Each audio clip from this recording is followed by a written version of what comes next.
that the old texts aren't just a story. Story means somebody had to decide to write something down. So that when they wrote it down, they wrote it down according to their knowledge, not necessarily their experience.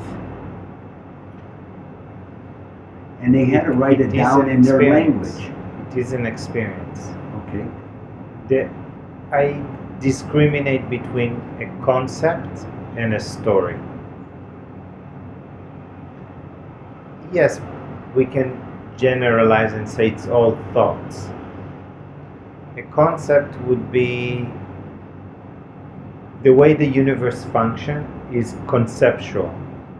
It is a projected image. It is on a subtle form, yes, in the mind. And it has many layers and dimensions. A story, it's always personal. Oh. That's how I distinguish. Okay. Just for the distinguish. Yes. Stories like my life story. Stories like shouldn't be this way. That's a story. That's the idea I'm having. Versus when it is conceptual knowledge or knowledge, it describes the principle as it is. Whether it describes a principle.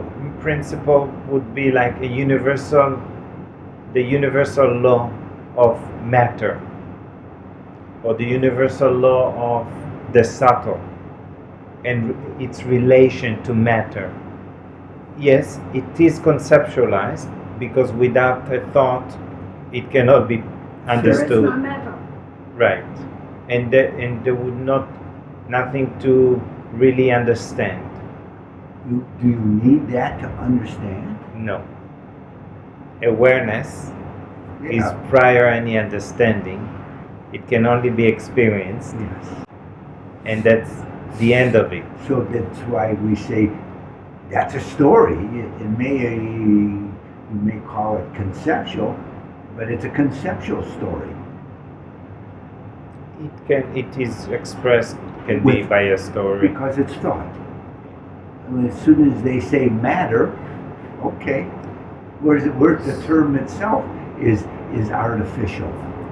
So I'll just give another example of concept, projection, and then a story.